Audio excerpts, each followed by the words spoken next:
Welcome to the Creative Chats Podcast with Mike Brennan.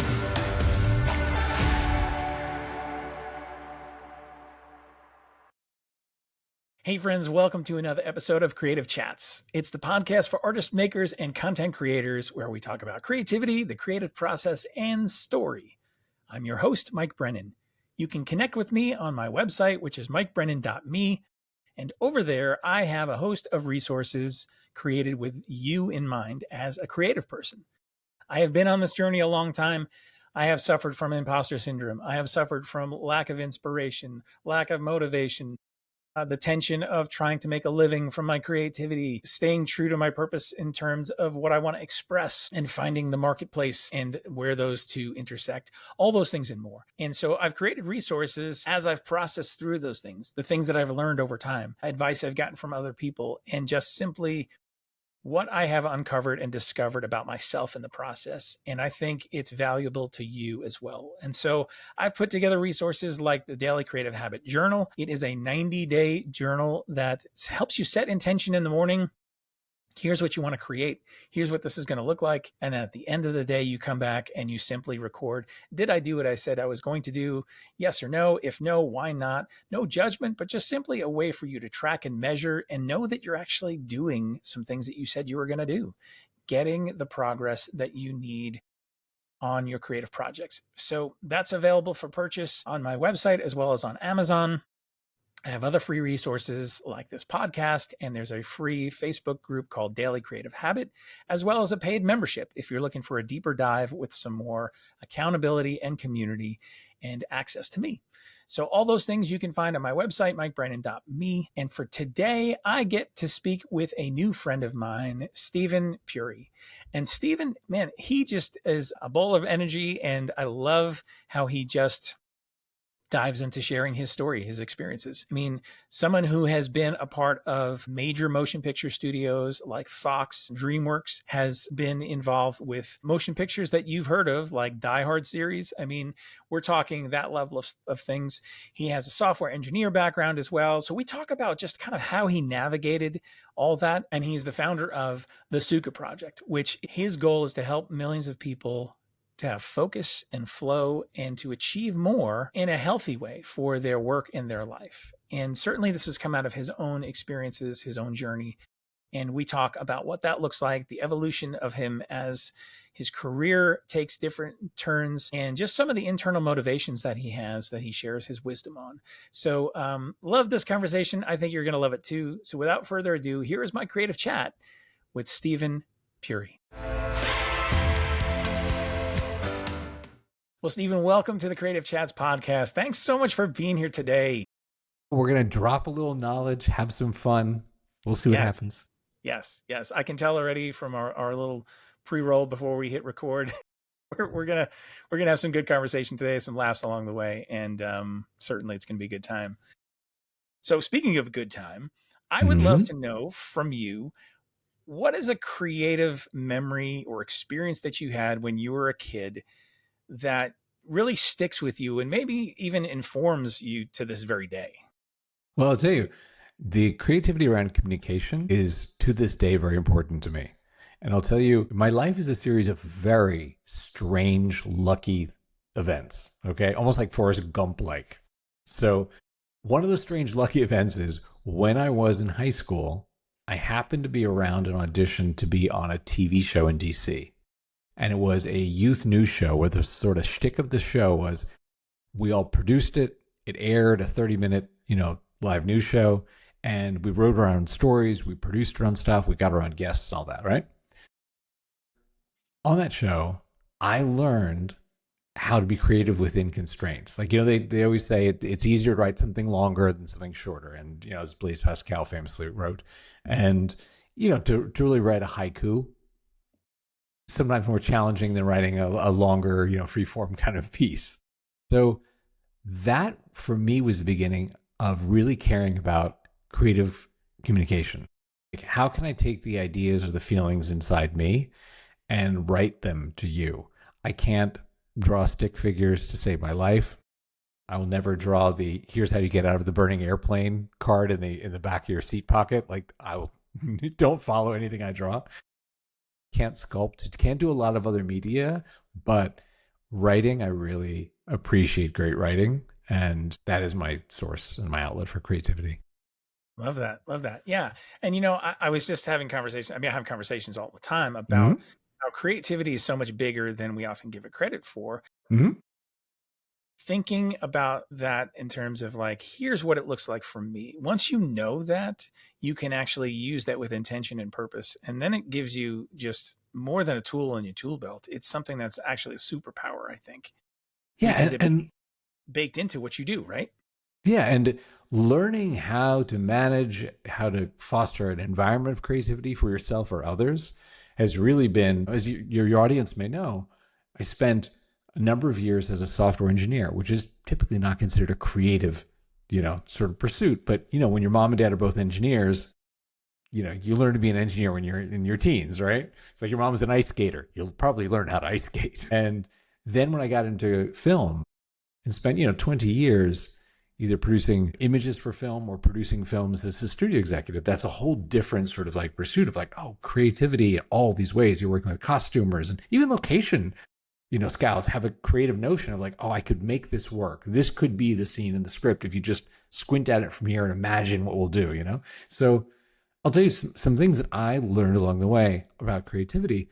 One of them was when I got just getting out of USC around 20 or so, and I worked at an ad agency that did trailers and commercials and music videos for movies. So our biggest clients were Warner Brothers and Buena Vista, essentially Disney. And the two guys who ran the company both had been doing this for about 20 years, incredibly well respected in the industry, right? They were like go-to guys for here's how you sell the thing. Here's your summer movie. Let me tell you what you need to do with it, right? So I, at this point, had the lowly job of movies would come in, rough cuts from studios. Hey, here's our Christmas movie with Tom and Julia, whatever. Assign it to a writer producer. Hey, you are going to be able to watch this, create a trailer for it. We'll go back and forth, battle right around the street, right? So, it's a decent job. And it was a great stepping stone for me out of, doing the software stuff. So Jeff, one of the two principals of the company, comes to my office, right? And he's the only person in my life that's ever called me Stevie. He loved calling me Stevie. So he comes in and he's very, like rough and tumble guy. He's like, Stevie, do you know Bart? And I was like, there's a guy in the vault named Bart, yeah, I've met him. He goes, yeah, you ever given Bart a movie to write a trailer for? And I was like, Bart, the guy who drives the tapes around Hollywood. Like, we're talking about the same. No, Jeff, I have not. Where are you going with this one? He's like, I have an instinct about him, Stevie. I was like, I hear you. You're the boss. You've got the great. I'm done, right? So I pulled some like Warner Brothers B title that had like a month deadline, right? So if Bart came back after a week, he's like, man, I don't want to do this or I can't do this. I could give it to a pro, bang it out, right? 2 days later, Jeff is in my office. Stevie, how's Bart doing? I was like, I just gave him the movie 2 nights ago. Like, I'm not going to stress him out. I'll ask him on Monday. Okay, fair enough. What else did you give him? Jeff, he's never written a movie before. I'm not going to give him 2 movies I haven't stressed out. He goes, Stevie, let me teach you how creativity works. And I was like, okay. It's always about the other thing. He goes, if you give Bart one thing to focus on, he's going to sit there with little beads of sweat coming down his temples, and he is going to write the most obvious B version of that trailer you can imagine. Because the part of your brain that does the, chocolate and peanut butter, I don't know. He's like, that's not the part that you think you're thinking with. He's like, you got to give him another movie. Can I tell you in my entire film and tech careers how many times I've seen Jeff proven correct? There is even a great book about this called The Net and the Butterfly by Olivia Fox and Judah Pollack, where they talk about the executive mode and default modes and kind of like this sense of like, you have to be doing the thing to have your brain free, the creative, cool part of your brain to do the, I don't know, what does a cell phone taste like, And suddenly you've got a weird TV commercial that no one would have thought of because they're all doing commercials of people tapping on their phones, right? And it's like that kind of thing, fascinating. So I don't know if you have experiences in your creativity, but do you have those ideas when you're like driving, showering, doing the dishes, walking, right? Yep. I happened to learn that from a really smart dude at 20 who's still a friend now years later, obviously retired, but like he was just like, Stevie, let me tell you about creativity. I was like, okay, boss. That's awesome. So I'm curious as to connecting some of the dots in terms of your work evolution, creative evolution, major motion pictures, independent films, software development, like all these things, these parts and pieces that are part of your journey. Like, can you talk us through, like, what did that look like as you started to evolve, as you started to take new chances and step into new seasons? Okay, so I'll tell you, I'm a big believer, and this is going to sound strangely like contradictory, okay? I'm a big believer in creative visualization. We call it manifestation, law of attraction, whatever you want to call it. People have names for it, but it's that sense of like, if you can visualize what you want to create in your life or whatever, you have a better chance of that thing becoming manifest, right? Being made manifest. That is not applicable in my life, strangely. Like, as much as I believe it and I've seen it and I've talked to friends about it and I've counseled people who work for me, with this thing of like, you got to have a picture. My life has more been a series of, hey, in 2 years, I think I'll be doing X. And between now and 2 years from now, some incredibly lucky thing will fall in my lap that is not X. And I'll look at it and I'll go, this is actually fascinating. If I work really hard, I can make something of this. And I'll give you an example of that, right? So I do this TV show in DC. We were the top-rated youth show in the DC Baltimore market. Super cool, right? Every now and then you go to a restaurant and other kids would come up. You'd be like, I saw you this weekend. It was kind of cool, right? So USC recruited me to come out. Now, I was a Watson Scholar at IBM, which meant I had a job at IBM. Like, IBM paid me a scholarship and they gave me a job. And they're like, you want to earn money for school? Here you go, right? So I'm a junior software engineer going to USC for journalism. And a lot of my friends in the dorm, because USC has arguably the best cinema TV school, at least, top one or two, right? They're all aspiring Spielbergs and Lucases, You go out Tuesday night to see a movie, you end up awake until 1 a.m. at a diner arguing, the benefits of this cinematographer and that thing, right? And I developed a real language around film and that kind of creativity. Wouldn't you know, I'm in Los Angeles. When film becomes digital, suddenly computers are powerful enough to have Avids and Pro Tools and Silicon Graphics equipment. You could say, I could digitize this movie. We can manipulate it in the computer, not optically. And I was in the very small club of, I spoke engineer and I spoke creative. My career took off, right? It was like, come here, kid. You know how to do this? Come here, right? So there I am, like 21 years old. I'm like, oh, this is kind of cool. And that led to, I produced the digital effects for Independence Day, which when I went on the movie with Roland and Dean, it was this B movie at Fox that Fox was like, you have no money, just try and make another, stupid sci-fi movie, right? And then suddenly that trailer came out where the White House blew up and Fox is like, oh, we have a hit in our hands, right? Becomes the third highest grossing movie in history, wins an Academy Award for visual effects. Certainly helped my career. I'm just going to tell you right now. Yeah. Did I predict that 3 years earlier? Heck no, right? My entire life is a series of those kind of incidents. And I'm not going to say it's all luck. It's luck. And then I go, if I work really hard, I can make something of this. Yeah. Yeah. What role did strategic people or opportunities play for you in terms of, obviously, if you started a place where you're talking about IBM, you're talking about Independence Day, a film that everybody knows, if someone's struggling, they're listening right now and they're like, I feel like I can't even get before the right people or in the right situations, so to speak. What is it maybe that would be helpful for someone like that to know, to be able to say, how do I position? I have a very strong point of view on this. Yeah. Which is, and I'm, as you know, I'm going to have a child this year and then another child in 2 years. And this is absolutely going to be one of those, like my dad always told me, kind of like things that I say, which is get around the right people. I would rather, if I want to be a filmmaker, I would rather be mopping the floors in Steven Spielberg's office than like the head of a production company for some bozo financier who made his money selling goats in the Midwest and now he wants to be in film, right? You can be president of my company. No, dude, go mop the floors and get around the smartest people, period, full stop. Like, I remember there was a photographer I worked with, Mark, who had been like an intern assistant to Shepard Fairey and just like wanted to learn that world. And he was totally fine being like, yes, I will clean all the screens every night, stay here scrubbing the floors, just to be around that. And that launched his career as like a, pop photographer because he was just part of that world as opposed to I'm going to go off and, be head of some silkscreen company in, I don't know, Vancouver, you know what I mean? So That is my belief in almost every industry. It doesn't even have to be a creative industry. It's like, dude, get around the right people, do whatever it is, and just work hard. Yeah. How's that for a That's great. passionate Yeah. view? I'm going to calm No, down no, now. and that's great because I think so often there's a sense of entitlement that Yeah.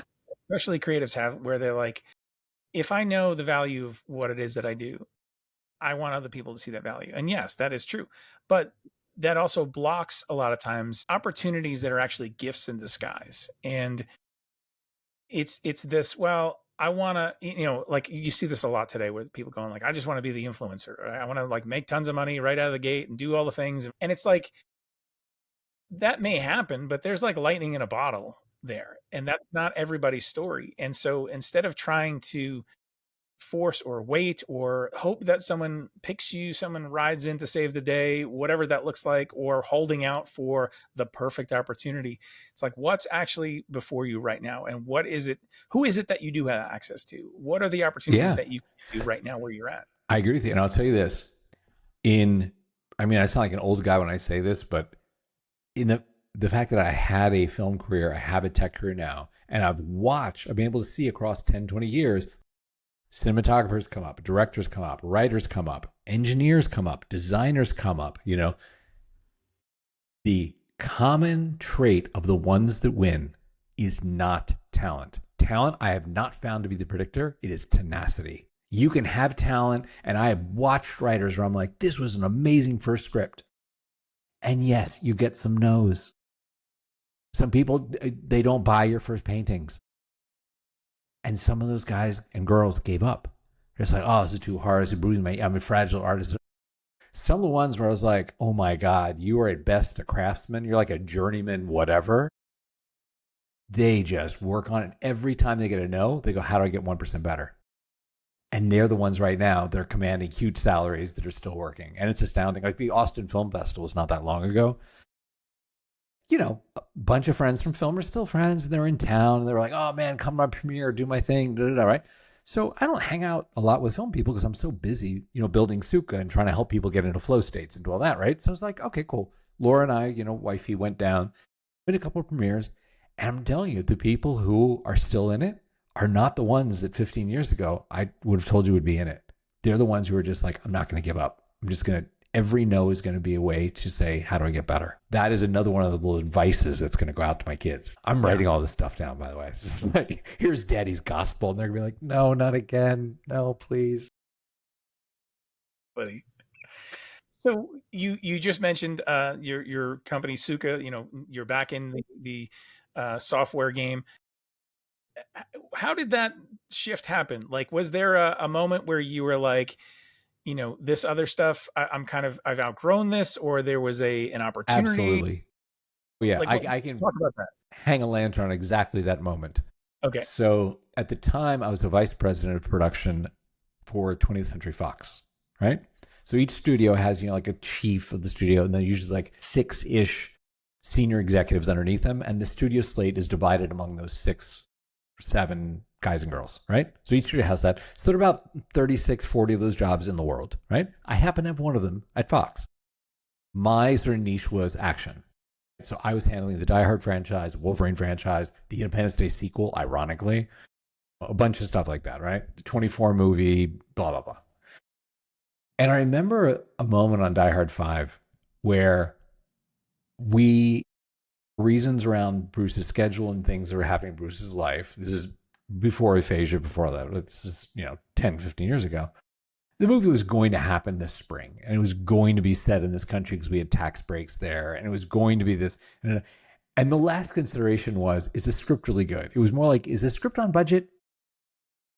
And I'll tell you, here was a big thing, is DreamWorks, where I'd been an executive vice president for Kurtz Minorsi there, right?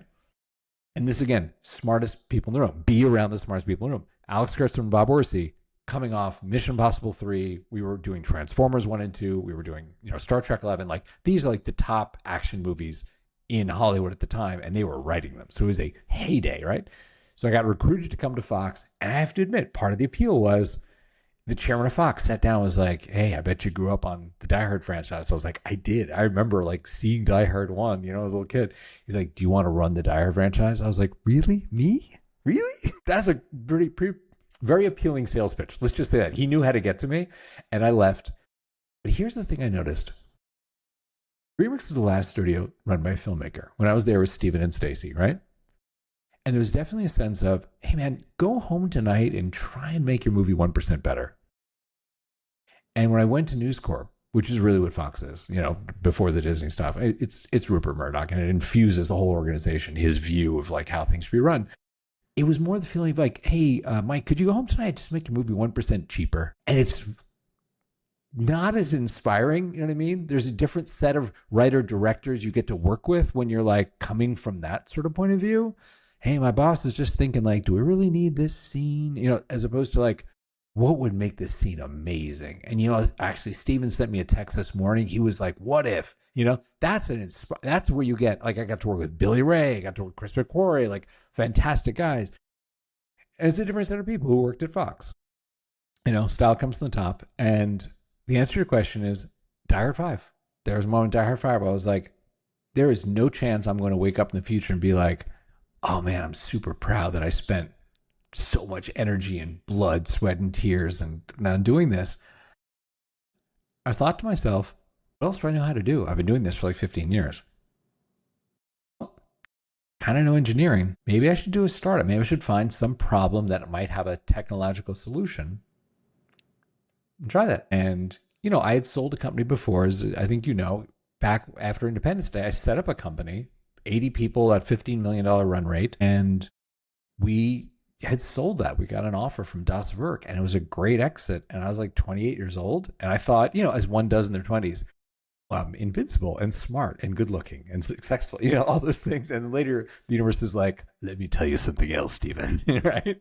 So I leave Fox, and this is before it was trendy to get into tech, right? So all my friends were like, why would you leave film? And I was like, everything we all are working on is a sequel. Like, I know you, or like friends shooting Ant-Man 2 and they're working on the script for Ant-Man 5 because it was just like a factory. It was just like, just line up scripts. We're going to push them out. Don't worry about it. Audiences see them. No one cares. Right. And I was like, I'm going to try to do the only other thing I know how to do. And I had 2 failures in a row. I raised about $3 million for 2 companies. I felt shame. I felt embarrassed. I hated going to the dry cleaners because, you bump into your friend Mike, and Mike's like, hey man, how's it going with your startup? You're like, oh, I'm going to close it down. It's failing. I feel like an idiot. Are you happy you left Fox?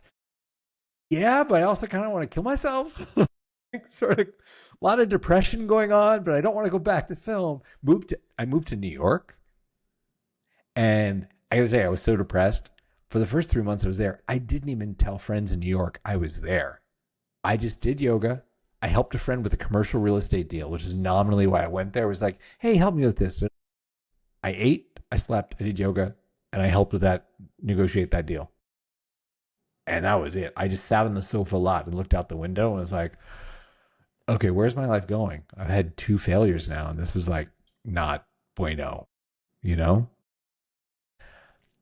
That was a hard transition. And that's really what led me to say, well, what have I learned? And I was like, something I've seen is the lessons around creativity and around focus that I saw work really well in film. When I've given those to people in other disciplines like tech, it's been awesome for them. They're like, oh my God, thank you. I didn't know this. It's like, oh, well, we do this in film. Like, it's just something you learn to do. Like, oh, here's a mental trick for getting into this state, sort of thing. And that led me to create Sukha. That was the thing where I was like, you know what? I should just like make a simple website where someone can press a play button and get all these things that I've been talking about. And that's how we got here. And it took a lot of, there's some down moments in there. Yeah. Well, thank you for sharing that. Because also I think it's easy for people on the outside to think like, man, you had these positions that like would be coveted by many, and people thinking like that's the pinnacle, like that's it, like, and you were there. Holy cow, that's crazy. And then they go, wait, and you left that? You walked away from that? A lot of people And so, said that to me. Yeah, even my dad. Yeah. Well, which is understandable, like I said, from the outside, but for you to share, like, but here's the experience of what was actually happening. Here was the dissonance that I was experiencing. And people, I think, might think, well, if you're at that level, that wouldn't be true. I mean, it's going to be true maybe at my level, at the things I'm trying to do, whatever. But to think, oh, at that level, that's not true.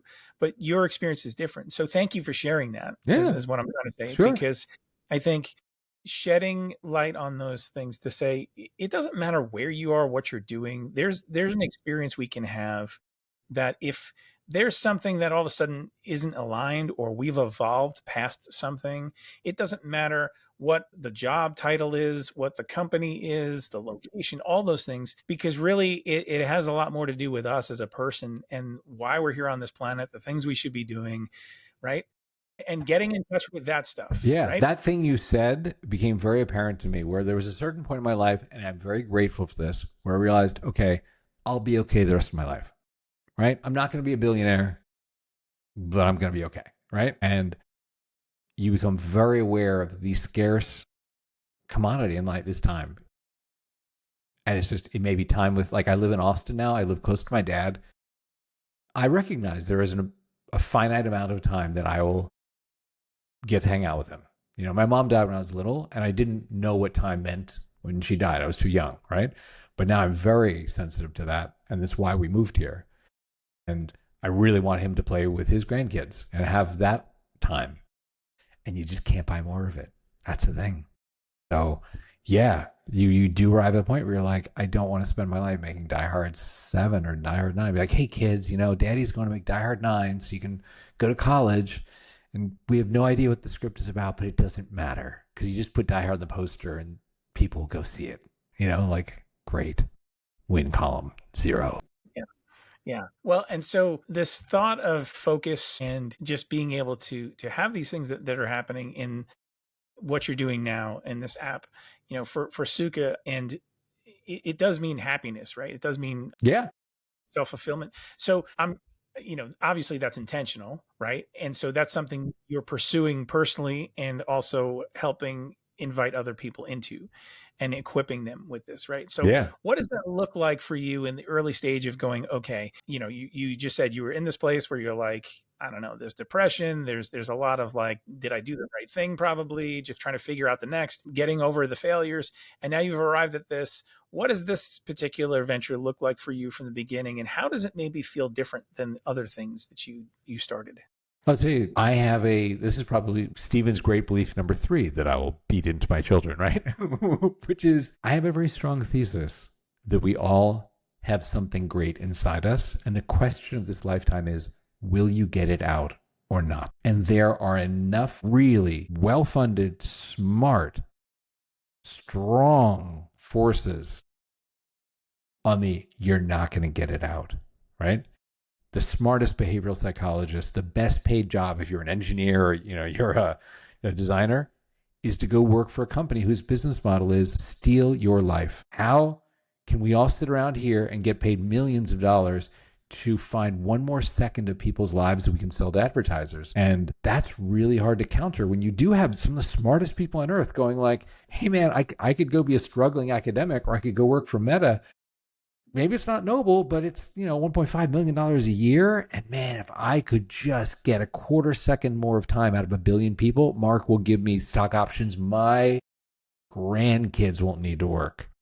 That's pretty compelling, right? So when you think about you are going to create something, and sometimes people blur creative constraint and just mean I'm an artist, I'm a painter, I'm working in the fine arts, right? But if you're a creative, if you're a copywriter, if you're a novelist, and you're like, what the thing is, right? If you're going to hone your craft so you can get the great thing inside you out into the world, it is not going to happen because you got some nice dopamine today scrolling in TikTok or Instagram or whatever, or rage tweeting on Twitter, right? And they are all built to optimize continually to go, what will keep Mike here? Because the longer you're there, you're not moving your life forward. And you're not even sharing with the world your greatness inside. I tell you all that because that is a driving, you can tell I'm passionate about this. And Laura and I have had enough friends who work at the old Facebook and the old Twitter, and work at TikTok now to understand just how sinister that is and how smart they are. So I became very passionate around like, okay, I'm going to have kids. What is the world we're going to hand off to them? Is it one where we just know that the more you rage tweet, more people engage with your tweets, so we're going to algorithmically surface those more? Is that what I should be working on? Or is it man, I've learned a lot about flow states, and I've seen great artists like be able to channel their flow state and how they get into it, you know? And I'm not saying I'm like Mihai Csikszentmihalyi who wrote the book on flow. Like anything I say it's smart is because I've read the books by smart people and I've seen hands-on how some of these principles work. So I was like, you know what? I think I want to really dedicate myself to sharing these lessons and building a really inexpensive platform where people could just go to the website and go like, hey man, I need to do something in the next 2 hours that actually moves my life forward. And that's what got me deeply interested in this. Love that. So often the work that resonates with us is like we're trying to solve our own problems, right? We face something where like I can't find a resource for this, or there may be several things that come together, right? And so you're like, I need to make my own, right? Yes, you just did an episode about procrastination with, I think his name was Tom. I can't remember. Am I getting his name wrong? You did a procrastination episode not that long ago. Yeah. Yeah. Robin. Thank you. And who had a great accent, right? He was the one with the accent. Yeah. Yeah. I remember that. Okay. Another admission. Not only am I medically diagnosed with ADD, but I'm a procrastinator, like world-class procrastinator. And what you just said about solving our own problems, I will tell you this. You can draw a straight line between this problem, I'll describe it, and what I do now. So my problem, which I call now the cold start problem, was me doing this. And I don't know if you tell me if this rings true for you, Mike. So I would be like, okay, tomorrow morning at 9, I'm going to start. And you know what? I should be working on this thing. I've got to write my new blog post, whatever the thing is, right? Yet tomorrow morning at 9:15, I would still be returning some emails that maybe didn't really get to be returned, but I'm doing it. And then doing a quick scroll through the news to make sure I didn't miss something at 9:30, kind of getting going. And the pain of that I would feel at the end of the day when it's like, oh man, I was busy all day, but I didn't really get stuff done. I was busy. You know what? I'm going to get up tomorrow early and finish today's stuff before I start tomorrow's stuff. And you tell yourself that lie, and then tomorrow's domino falls into the next. You're nodding your head. You know what I'm talking about, right? Totally. I felt that really painful where at the end of the day, I started just getting down on myself, like identity, like I'm a loser. Like I can't get in control of my day. Like it's not just today was a bad day. This is who I am. I'm bad. And that's a terrible message to reinforce in your head, right? And that led me to, the process of the 6 whys, like the onion being peeled back. Okay, why at 9 a.m. am I in email or am I, okay, because you're procrastinating. Okay, gotcha, yeah, I'm procrastinating. Okay, why am I procrastinating? Well, because I feel overwhelmed. Why do I feel overwhelmed? And it came down to 2 things for me. I'm curious if these ring true for you. The overwhelm I would feel in the morning was usually, almost always, one of 2 things. It was either I looked at the list of things I had to do, and it was just like, I'm not going to get 17 things done today. All these things need to get done. And it was paralysis around like, that's just daunting, looking at all of these things in my calendar or my to-do list, right? Or the other thing was something on there was just impossible to complete. I'm not going to write my book this morning before the 11 a.m. podcast recording. You know what I mean? I can't even make a dent in that. Why start? So I'd be paralyzed in this state. And I thought of like, what's the solution I would need? Because I work at home, I work alone, right? I built with Tony, my partner in this, we built a really simple smart assistant in the platform. So in addition to flow music, which you get, and Pomodoro timers, and there's like a group chat where people share what they're working on. It's really collaborative. But the core of it is there's a smart assistant who greets me. He's like, hey, Steven, what are we going to get done today? Give me 3 things. And I'll blabber. I'll be like, oh, I need to, do the so-and-so, write my blog post. I need to turn in my TPS reports, whatever, right? And sort of looks at the 17 things on my list, pulls out those 3. And then as soon as I start work, hit play and the music starts and sort of get in a flow, it hides the other 14. Can't see them. And suddenly when I could only see 3 things, my little ADD brain was like, oh, that's doable. I can bang those out, right? Or if it saw something stupid like, oh man, write your book, it'd be like, what if today's goal was just like outline chapter 3? Because I saw you do 1 and 2 in about half an hour. Why don't I time box it for you? We're going to make a task called outline chapter 3 in half an hour. And those simple things in the morning made it easier for me to start, And it's always fun dropping in the group chat, like first thing in the morning, just seeing like who's, because people say like, oh, I finished my blog post, and someone else be like, hey man, post a link to it. Let's all read it. And it's nice having that kind of creative collaborative community, the 3 C's, I guess. where it's like, oh, it kind of feels like a warm place to do things and just like take the pressure off, because I'm a procrastinator. And I know you did a great episode about it. Yeah. Yeah. I love that. And what's funny is someone once told me about like the Post-it method, with the three things. Yep. Here's the three things you're going to do today. Yep. Anything else you get done after that, that's icing on the cake. But these three things, that's what you're focusing on. And then also it made me think of how I always talk about starting small, because like you said, write the book is not a good to-do list item. It's too big. And so break it down into what's the smallest next step that you can take. Yes. And then just keep taking those small next steps. And that's how you string those together. That's how you end up finishing the thing. That's how you get progress. And then feel good about it too, because you've proven to yourself, oh, I can do this. This isn't out of reach. Completely agreed. The journey of 1,000 pages begins with one sentence. Exactly. Yeah. Yeah. I love that. So, I feel like we can talk about this stuff for days. Unfortunately, we're kind of at the top of our time, but goodness. Is there one thing that you would just love if you were like, here's what I would just want somebody to have as a takeaway today. Here's one thing I want to impart to somebody. What would that thing be? Intention. If you can spend a few minutes, whether in meditation or just deep thought or whatever, and understand what's your intention, that becomes a tool you can then apply to things like, okay, you know what? My intention is I'm going to be in control of my day. And that turns into, how do you in the morning start your day? At 9 a.m., I'm actually going to intentionally start. I'm not going to scroll through my inbox, right? Tension. I'm going to be on time for things. If I say I'm going to be at lunch at noon, I'll be at lunch at noon. If I say I'm going to leave at this time, I'll leave at this time. That sort of thing where you just like start to have intention through your day. So I would say that's a big part. And it probably comes, from my yoga practice, is there's just a sense of like, what is your intention of the day? So I would offer that. Love it. Love it. And so if people are interested in the Sukha app, they're interested in following you and finding out more about what you're doing, where can people go? I'm assuming this app is available on all platforms. Yeah, it was just Android a website. It was just a website. Okay. I will tell you two things. Number one, if there is anything I've mentioned where someone's like, oh, that guy, Mihai, whatever his name was that he mentioned, can I read more about that? My email address is pretty public. It's Steven@thesukha.co, the Sukha company. So THESUKHA.co. You are welcome to drop me an email. Be like, hey, dude, like I was listening to a podcast in the car. I didn't write down who's Cal Newport, who's near, what's that thing? I will reply to you. It will not be a 19-paragraph, story of my life as a child, right? But I do get back to all my emails in 24 hours if I'm not sick or traveling. So you're welcome to say, can you give me a link to that book so I can read it, right? Done. It doesn't have to be about my company or anything, right? And then if specifically you're interested in flow states and like, oh, there's a cool flow state website. It's 7 days free, no bullshit, no credit card. You can sign up in 10 seconds and try it. And it just has a lot of the principles from Flow and Mihai's work and Cal Newport's work. And that's a website, THESUKHA.co, the Sukha company. Sukha means happiness. Love it. Love it. Well, this has been an absolute pleasure today. Yeah, I've enjoyed hearing your story. I can't believe 3 hours have gone by already.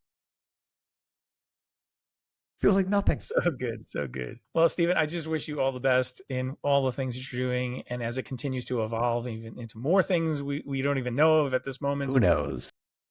Yeah. That's the beautiful thing about creativity. Mike, thank you for having me. Yeah. Yeah, absolutely. Absolutely. So wish you all the best. You too. Good night, everyone.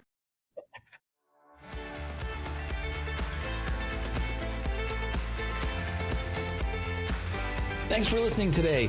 I'd appreciate it if you would subscribe, leave a rating and a review. It really helps this podcast be seen and heard by others.